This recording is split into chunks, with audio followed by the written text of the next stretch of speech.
I was lost in thought when I heard footsteps in the hallway. It was Edward approaching. He stopped at the doorway, gazing at me with that gentle smile of his. "You're still the most beautiful woman I've ever seen," he said softly, coming closer to kiss my forehead. I smiled, but there was a hint of melancholy in my eyes.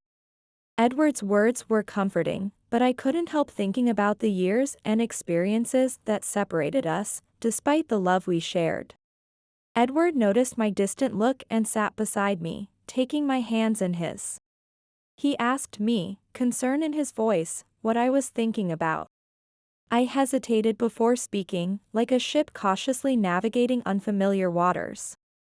"Just thinking about our choices, our paths, how they've led us here," I finally replied. Edward squeezed my hands reassuringly. He told me the past didn't matter, that what was important was being together now and that he loved me more than ever. I smiled, squeezing his hands back, finding comfort in his certainty. As I sat there, removing my light makeup with a cotton pad, I remembered how even in my youth, I never relied heavily on cosmetics. Nature had blessed me with natural colors, and besides, I never had the time. I recalled how tirelessly I had worked during those difficult times. The Jessica of then could never have imagined the life I'm living now, even though things had been improving for a while. I remembered the day my fate changed in vivid detail, as if it had all happened yesterday. The impressions from that time were still so clear in my mind. Edward and I married 3 years after graduation. We were both already working then, I as an elementary school teacher, and he as an engineer for a large construction company. We met by chance on a bus. He saw a beautiful girl, me, gazing pensively out the window, and he was smitten. So he decided to try his luck. It was the perfect timing for Edward to approach me. I had just been thinking about how many of my friends were already married with children, while I was still single. After all, I wasn't unattractive. On the contrary, I was tall, slim, with captivating eyes. This man's interest came at just the right moment. I was precisely waiting for an encounter that would change my destiny. Did I truly love Edward? That was a question I couldn't answer even for myself. I was desperate to get married, dreaming of having a baby. Even more so because my friends were becoming wives and mothers one after another. The timing was right, and Edward seemed like a good choice. He was intelligent, cheerful, well-educated, and had a stable job. And he courted me beautifully. By his side, I felt like a queen. It was pleasant, of course. But there was an unpleasant fact in his past. Edward had already been a husband and even a father. That night, as I pondered my life and the impending marriage, I faced doubts and uncertainties. Would love be enough to sustain a marriage? Especially with our situation being so complex. I wondered if my love for Edward could overcome the shadows of his past and the uncertainties of our future. In the quiet of the room, I searched deep within myself for answers, trying to distinguish between love and convenience, desire and duty. It was like navigating a ship through foggy waters, unsure of what lay ahead. When Edward was a junior in college, his girlfriend at the time got pregnant, and he had to take responsibility. Their marriage, when they were barely out of their teens, fell apart quickly. The child stayed with the mother, and Edward paid child support regularly but rarely saw the kid. His ex-wife was furious with him and wouldn't let him see the child. Edward didn't seem particularly eager to see his child either. He just thought his life was ahead of him and enjoyed his newly found freedom. Edward's youthful indiscretions didn't bother me much. After all, everyone makes mistakes, especially at 19. Now he had matured and was ready for a serious relationship. He had become a caring and practical partner. My family liked Edward too. So when he proposed, I accepted without hesitation. We quickly took out a mortgage together. We were both working and could manage the payments. Then I realized that my most precious dream was about to come true. I was going to be a mother. Soon our first son was born, and then came the second. I immersed myself in caring for little David and Carter. Edward, on the other hand, increased his workload to support our now doubled family. Despite handling the children's care alone, these moments were pure joy for me. The happiness and warmth the children brought made the daily challenges seem insignificant. One sunny afternoon, while the children played in the garden, I watched from the kitchen window. Edward came into the kitchen, hugged me from behind, and said I had raised them well. I smiled, but my gaze was distant. "They need you too, Edward," I said gently. "Not just to support them, but to be present, to play, to teach, to be a father." Edward nodded, looking at the children with a mix of pride and remorse. That night, after the children were asleep, Edward sat next to me on the sofa. He acknowledged his absence and promised to change, saying they were his life just as much as I was. I told him they needed to feel it, not just hear it. With a silent promise, he took my hand. That gesture made me believe he was determined to keep his word. On quiet nights after the children were asleep, I often reflected on motherhood and the meaning of family. I considered the mother I was and the mother I wanted to be. In my heart, I committed to giving my children all the love and support so they would never feel the lack or absence of anything in their lives. I rarely thought about the fact that Edward had already had another family. He didn't talk much about his ex-wife and son either. I knew part of his salary went to child support, and I considered it fair. After all, somewhere there was a boy growing up without a father's presence. It was important to me that he at least not lack basic things like food, clothing, and toys. The importance of having present parents became clear to me as my own children grew. I loved watching Edward playing with the boys, playing soccer, assembling toys, or just playing together. They all had so much fun. I regretted that these moments together were rare, as Edward was quite busy with work. Then one day, everything changed. Edward came home earlier than usual, bringing with him a thin boy of about 8 years old. The boy looked nervous, with sharp, wary eyes that seemed to take in everything at once. Edward explained that this was Anthony, his son. He told me that Catherine, Anthony's mother, had run off to Spain with a new partner, and no one wanted to take care of the child. So Anthony would be staying with us until his maternal grandmother could take him in. I was shocked, staring at Anthony as if he were a ghost from Edward's past suddenly made flesh. I had no idea how to handle a child of that age. I'd worked as an elementary school teacher before my maternity leave, but raising a child was entirely different from teaching one. The boy looked at the world with such distrust, it broke my heart. Who could blame him? In reality, he wasn't wanted. It was no wonder he viewed the world that way. I hesitantly told Edward that this was unexpected. He agreed, explaining that Catherine had sworn he'd never see the child again when they split up. But that day, she'd called during lunch, telling him it was his turn to take care of their child. She'd raised him for 8 years, and now it was Edward's turn to do the same. When Edward arrived at work, Anthony was waiting with a suitcase. Catherine had kissed the boy goodbye, waved with a sarcastic smile, and gotten into a taxi. As Edward recounted this, Anthony shot him an angry look and jerked his hand away. It was clear the boy hated the way his father spoke about his mother. I noticed this immediately, but Edward seemed oblivious to it all. And so Anthony began living in our apartment. Edward and I had to add a third bed to the children's room and buy a desk and bookshelf for the boys' school supplies. I enrolled him in the nearest school to our home. We didn't know when his grandmother would come for him. Anthony's aunt might need help with the twins for longer, and the boy needed a place to sleep and study. At first, Anthony was observant and reserved, trying to adapt to the new environment.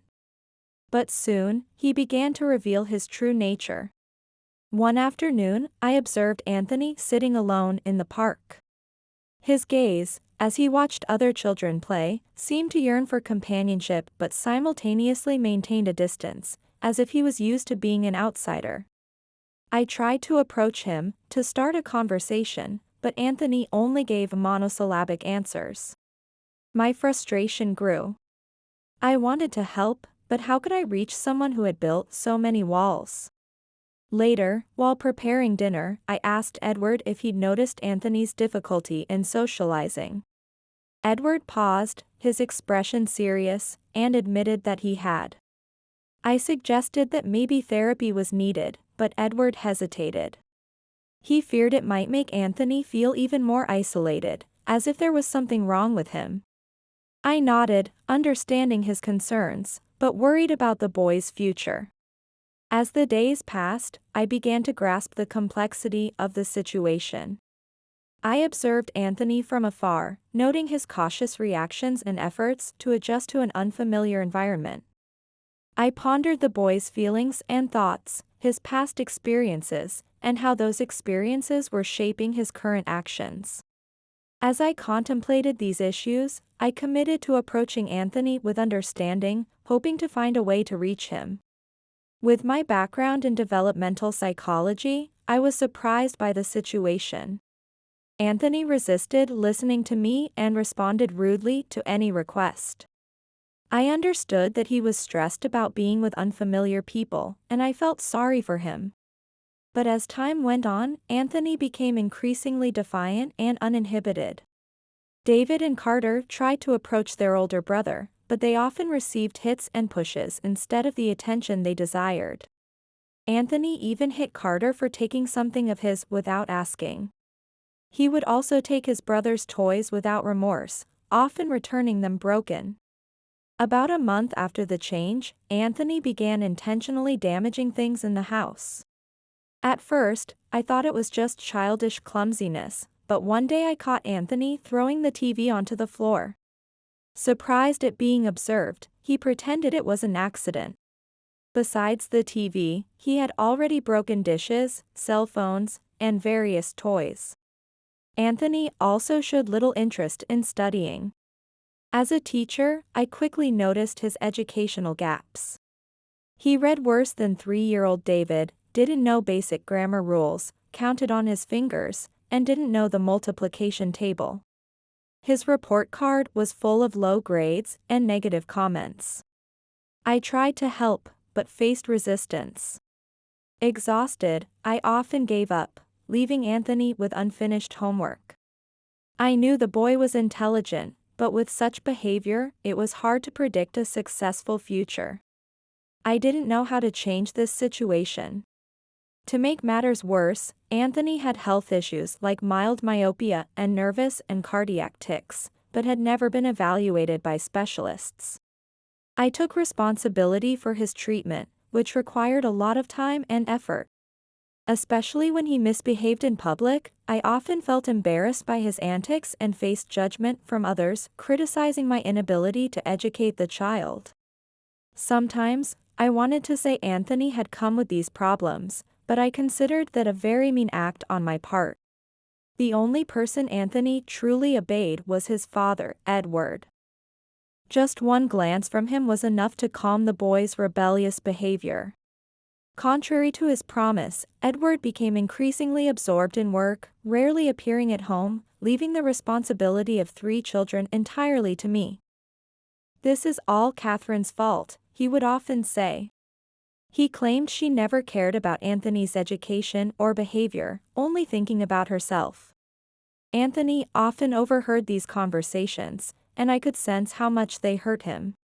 His eyes revealed the pain. I repeatedly asked my husband not to badmouth his ex-wife in front of his son, but Edward saw no problem in expressing his opinion, and the situation repeated itself. On a particularly difficult night, I found Anthony crying quietly in his room. He was holding a crumpled photo of his mother. I sat next to him, trying to offer some comfort, but Anthony quickly hid the photo and turned his back to me. I sighed, feeling helpless. I knew Edward's words were creating an ever-growing wall between me and Anthony. The next day, while taking the children to school, I noticed Anthony isolating himself even more. He walked a few steps behind me and his brothers, refusing to participate in any conversation. When I dropped him off at school, I watched him quickly walk away without saying goodbye. My worry grew, but I felt increasingly unable to reach him. I began to question whether it was right to keep Anthony in an environment where he felt so alienated. One Sunday afternoon, I decided to take the children to the park, hoping a different environment might bring some change. But Anthony refused to leave the car, sitting there staring into space. As I watched the other two children play, I wondered if I was neglecting David and Carter in my attempts to connect with Anthony. Guilt consumed me, making me feel like I was failing all my children. Anthony became increasingly rebellious, seeming to take out his frustration on me and the children. He would get angry easily. During these turbulent times, I reflected on the complexities of forming a blended family. I recognized the unique difficulties Anthony faced, feeling torn between the need to protect my own children and compassion for a child who was clearly suffering. Anthony's own grandmother, who never came to get the child, advised me to send him to an orphanage or find a way to return him to his mother. My friends shared the same opinion.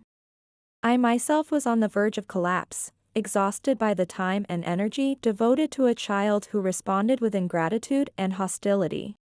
At night, after putting everyone to bed, I would lock myself in the bathroom and cry in desperation.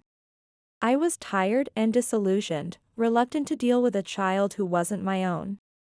I preferred spending time with David and Carter rather than with an aggressive and unmanageable child.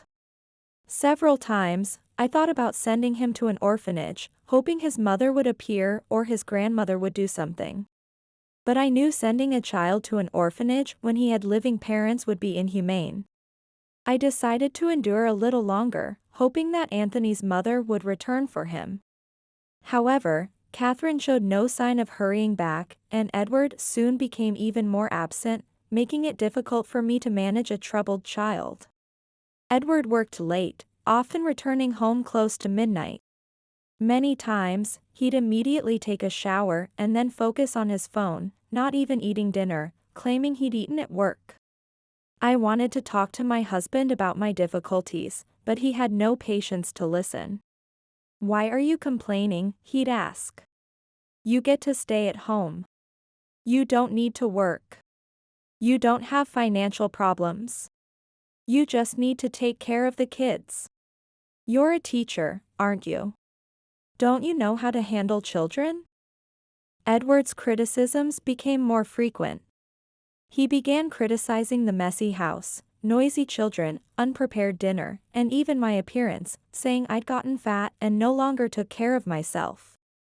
Confused, I looked in the mirror. I had gained a little weight, but I didn't look fat. The house wasn't that messy, just typical chaos after children played.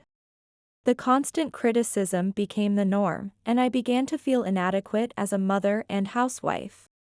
I started to think of myself as fat, stupid, and uninteresting. One evening, as I was preparing dinner, Carter shyly asked if I was okay. Looking at my son, I realized my worries had become visible. "I'm fine, sweetheart," I replied, forcing a smile. "Just a little tired." Carter nodded, but concern remained in his eyes. I realized I needed to be stronger, not just for myself, but for the children. While cleaning the kitchen, I heard David and Anthony arguing about a broken toy. I intervened, trying to mediate calmly. "Let's treat each other with respect," I said firmly. Anthony looked at me, his eyes full of frustration. "I just wanted him to listen," he said, on the verge of tears. Seeing the child so affected, I felt a pain in my heart. I knew there was more than just anger behind his behavior. Later, I found Anthony sitting alone in the garden, staring at the sky. I approached him and sat down beside him. Do you want to talk about anything? I asked gently. Anthony shook his head. I hugged him and made a promise. In this emotional turmoil, I often thought about the direction of my life. I wondered if I had lost part of myself over the years, absorbed by the demands of motherhood and marriage. These moments of self-analysis were rare but intense, forcing me to face my insecurities and doubts. It was an internal conflict between the independent woman I once was and the wife and mother I had become. The true reason behind Edward's frequent criticisms soon became clear. One day, he came home earlier than usual. I felt relieved, thinking I could ask Edward to take the children for a walk while I tidied up, but he surprised me with the news that he was leaving. He had had a mistress for a long time and had secretly bought an apartment with his mother's financial help, making her think it was for the family. Edward had purchased the property in his new lover's name to avoid having to share it in case of divorce. I just bought another apartment. I need a place to live, he said. But this apartment will be for you. For our children, I corrected. What difference does it make? The only problem is Anthony. His mother and grandmother don't want him, and I can't stay with him now. He has classes and medical treatments. When am I going to be able to deal with all that? Nicole is still young and has no experience with children. I sat there, pondering Edward's words. His suggestion to leave Anthony with me felt like a boulder dropped on my already burdened shoulders. The thought of being left alone with the children, especially Anthony who'd become even more challenging without his father's presence, was daunting. It seemed like too much responsibility, too heavy a burden. I wasn't sure if it was right for me to keep the child. My mind was a whirlwind of thoughts in this delicate moment, but then something unexpected happened. Anthony had been behind the door, listening to our entire conversation. Realizing his future was being decided, he ran to me, wrapping his arms around my waist and starting to cry. He begged me not to send him away, promising to behave if he could stay with me and his brothers. Anthony's thin body trembled with sobs, and Edward and I exchanged confused glances. This behavior was completely different from the closed-off, distant Anthony we'd known before. As I stroked the child's head, I realized I couldn't abandon him. The thought of what he was facing was terrifying, first abandoned by his mother, and now by his father. I was the only adult he could trust. In a compassionate gesture, I knelt in front of Anthony, looking into his tear-filled eyes. I told him gently but firmly that he was strong and that we'd get through this together. I assured him he was now part of our family. My words seemed to calm the child, and a faint smile appeared through his tears. It was a moment of relief and hope for both of us. I declared, hugging Anthony, that he would stay with us. I added that a child wasn't a soccer ball to be kicked around. I had a feeling that Anthony's behavior would change from that day on. I asked him softly if he really wanted to stay here. He nodded, tightening his embrace, and whispered that he wanted to stay with us. Edward watched this scene in silence, his face a mix of surprise and thoughtfulness. Later, after Anthony had calmed down and the children were in bed, I sat on the sofa. I was exhausted but felt a renewed sense of determination. I knew the challenges ahead would require strength and patience, but I was ready to face them. As I reflected, I felt a wave of sadness at being alone, but also a wave of gratitude for being able to provide Anthony with a loving and safe home. I knew this was essential for any child. And that's exactly what happened. Despite his mother and grandmother's surprise and dissatisfaction, Anthony stayed with me. When they only heard praise about Anthony, both women insisted he should be sent to his grandmother and that his mother should come for him, but I had already made up my mind and nothing could change it. That weekend, I called a family meeting to explain the new family dynamic to David and Carter. I told them we would support each other, encouraging the boys to be compassionate and understanding towards Anthony. Understanding the situation, David and Carter hugged Anthony, signaling a new beginning for the family. It was an important moment, marking a new phase of harmony and cooperation between the brothers. The wall between Anthony and me seemed to have disappeared. Now the boy listened, obeyed, and made every effort not to disappoint the woman who had become a mother to him. He began to help me with household chores voluntarily, cleaning, vacuuming, cooking, anything. "Anthony, you've become such a wonderful helper," I praised him one day as he finished sweeping the living room. Anthony smiled proudly, his face beaming with a sense of accomplishment. He told me he enjoyed helping because it made him feel like a part of the family. His simple comment filled my heart with immense joy. I quickly responded, reassuring him that he didn't need to work hard to feel like family, he already was family. As days passed, Anthony often helped care for David and Carter, giving me time to finish chores or take a breather. This support even allowed me to start tutoring from home. When students came to study with me, Anthony would watch over David and Carter, keeping them quietly occupied in their room or taking them outside to play. Catherine and Anthony's grandmother rarely made an appearance, calling only twice a year on his birthday and Christmas, occasionally sending presents. They seemed to consider this situation normal. Edward, on the other hand, did little more than pay child support and take the children for a walk about every 2 months. Anthony improved significantly in all subjects, especially excelling in English and literature. I continued to help with his homework, but now it was a joy to study with him, seeing his enthusiasm for learning and pride in his successes. Despite the opinions of my mother and friends, I managed to find enough time for my own children. David developed a keen interest in gymnastics, while Carter showed advanced chess skills even before first grade. Anthony became a great help to me, often accompanying the boys to their sports classes while I focused on my part-time job at a local school and tutoring. One sunny afternoon, as I prepared after-school snacks, Anthony approached me with a shy smile. He asked if he could help in the kitchen. I looked at him, surprised and touched. I told him he could call me Mom if he wanted to. From that day on, he did.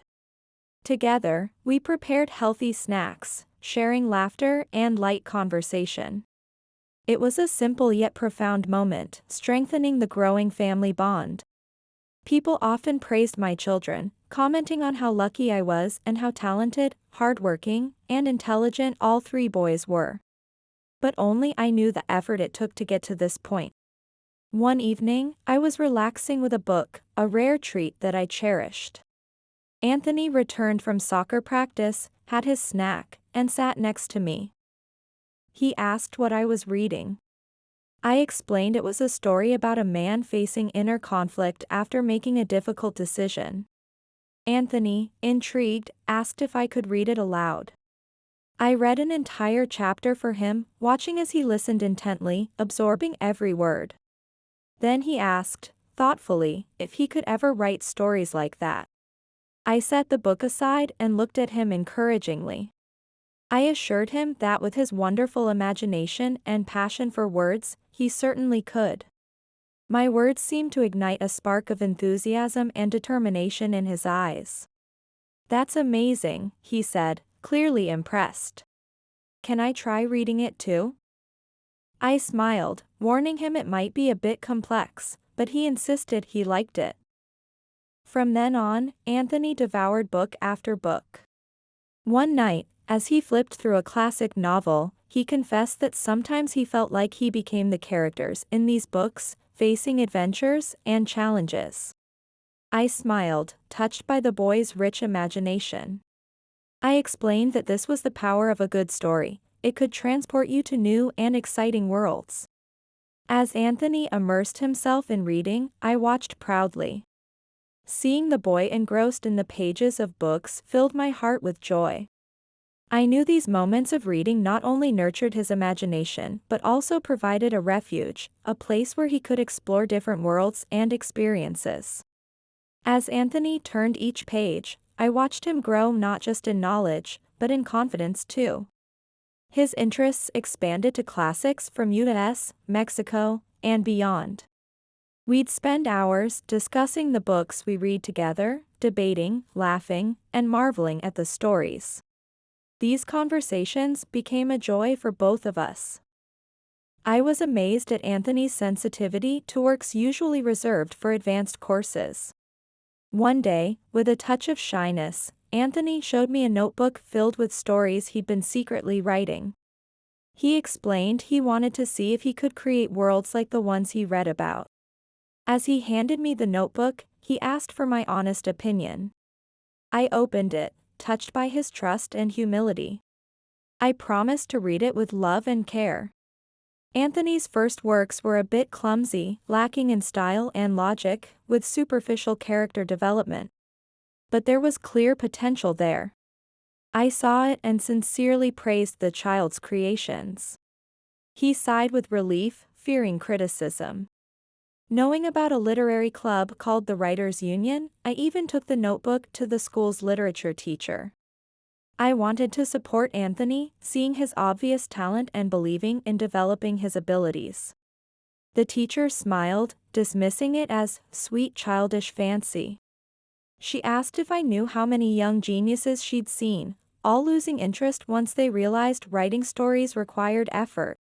Realizing the school wouldn't help, I lied to Anthony, saying the teacher was enchanted by his stories. Anthony looked at me with hopeful eyes, determination beginning to form on his face. He asked if I really thought he could do it. I nodded with a gentle smile, assuring him he could and promising to support every step of his journey.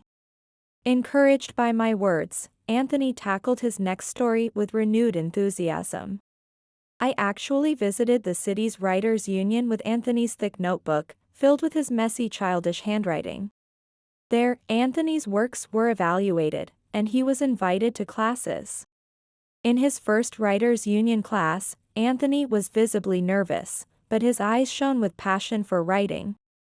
Seeing him emerge from each class with a smile and bubbling with ideas filled me with immense satisfaction. I knew I was helping to open doors for the child's bright future. Though nervous at first, my constant encouragement pushed Anthony forward. In the classes, he found mentors who guided him and honed his skills. He remembered with gratitude the trust one had placed in him from the beginning. It was a complete success. Anthony threw himself passionately into writing, and within a year, he began to be published in newspapers. Soon, his stories were included in anthologies. As Anthony's talent began to be recognized, I watched with a mixture of pride and admiration. I had always believed in his potential, even when no one else did. Anthony's publications in the newspapers were tangible proof that my faith and efforts hadn't been in vain. When Anthony entered the literature department at university, his first book was published. He studied and worked simultaneously, giving the money he earned to me. Instead of spending it, I started saving it in an account opened especially for him. Seeing Anthony hand over his earnings, I felt a mix of emotions. I was touched by the child's generosity and maturity, but also determined to ensure he had a secure financial future. The decision to save the money in a special account for Anthony was my way of showing my love and commitment to his future.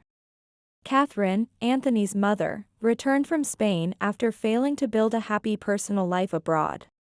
Naturally, she sought out her successful son with open arms. By that time, Anthony had already gained a good income and recognition across the United States. He behaved modestly, careful not to be disrespectful to the woman who had abandoned him. From an early age, I had taught Anthony a simple truth: be polite to everyone, communicate with many, but be intimate with few. Still, he didn't want to get close to his mother. He communicated with her and his father, but his true family was me, David, and Carter. Years later, Anthony became a writer with fans worldwide, his works translated into multiple languages. My other children found success too. David became the city's top architect, and Carter a renowned surgeon. But of course, Anthony was the most famous son, becoming a successful and wealthy man. The first thing he did was buy me a small lakeside cottage, fulfilling a dream I'd mentioned years ago while looking at the garden when the children were still small. As I gazed at the garden, I couldn't help but smile, thinking about how generous life had been to us.